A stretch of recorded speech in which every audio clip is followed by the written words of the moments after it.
Hey, what's going on, guys? This is xIgnight bringing you a nice little game on Team Deathmatch, but this is not so much about the game as it is about what Rabid talked about previously. As you can see really quick, I recorded this through theater mode. I actually jumped online and got kind of a random gameplay with the AS50, and it wasn't too bad, and luckily this match with theater mode, my shots don't look too bad. It's not like I'm way off target and I get the kill sort of a thing. But anyways, back on topic, I'm going to be talking to you guys about my take on quickscoping. And I kind of have mixed opinions on it. I agree with Rabbit to an extent. I'm not a fan of having a long streak ended by a random quickscope type of a thing. But I can see, well, I guess most people who quickscope tend to only quickscope, like that is their forte, that's what they do when they play Call of Duty. For me, it's a little bit different. I'm not any sort of pro quickscoper. You can see in this video, I try to quickscope a couple people and I only hit like 2 of them or something like that, and I'm not all that great at it, but I can do it. And the thing with me is I like to kind of switch up my game a little bit. Rather than using the standard assault rifle or SMG, I like to switch it up and use a sniper rifle on occasion. And the reason I didn't say using a standard shotgun is because I like switching it up to using shotguns also.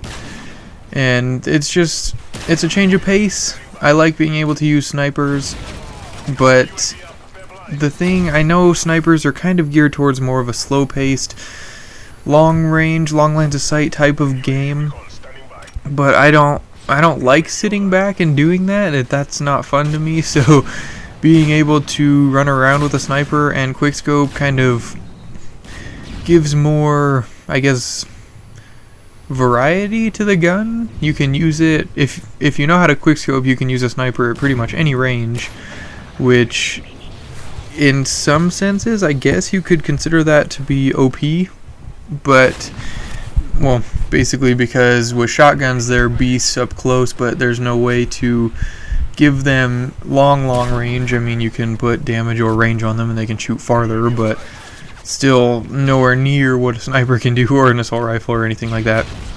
So I guess in a sense it could make it OP, but that's the reason I like to quickscope, is just because it allows me to use a sniper rifle and still be able to kind of run and gun, I guess, just have more of a fast-paced game.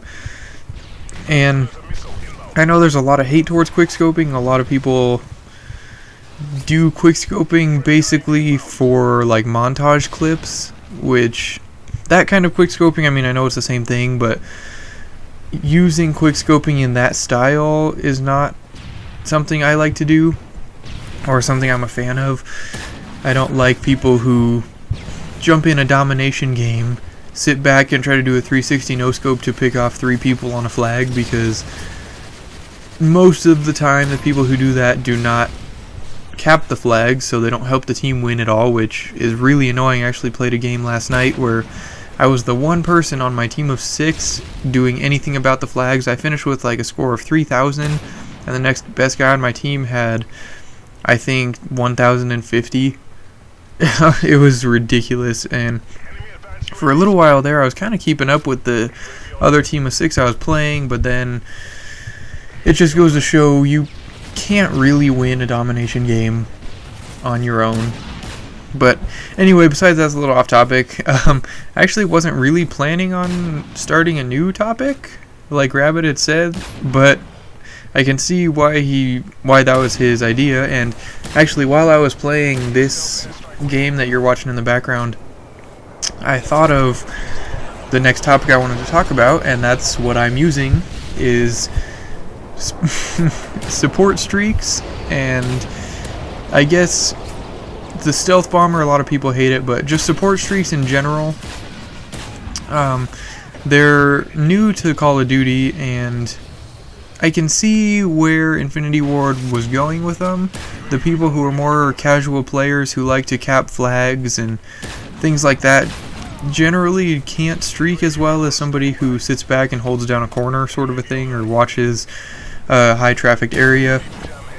And I can see where they were going with support streaks, but one thing that I'm not a huge fan of is the stealth bomber. I mean, it's a lethal kill streak that you don't need to streak at all for. You could go 14 and 50 and still end up getting a stealth bomber, which is kind of ridiculous. I mean, if you're on 14 and 50, you need all the help you can get, but it's the whole premise behind it. You can do extremely bad and still get a stealth bomber, which, especially in ground war, can kill the entire enemy team, which could potentially end somebody's Moab streak or just a high streak in general. So throwing in a lethal kill streak for support, I'm not a fan of. I mean, there's the remote sentry, but that thing's not very good. I think that's pretty shitty, so that doesn't bother me. I don't really see all that many people using it, so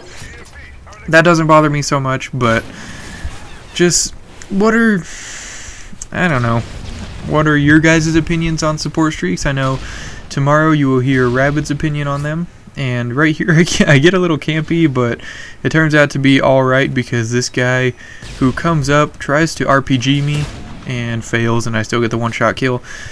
But you'll hear Rabbit's take on support streaks tomorrow. I kind of like them, like the UAV, advanced UAV sort of a thing, but at the same time I'm not a huge fan of the lethal support streaks. So as you can see right here also, the final score of this game is, for me, was 25 and 10, so a 2.5 kill deaths. I guess you're looking at it that way using the AS-50, so not too bad. But we will see you guys in the next episode. Peace out.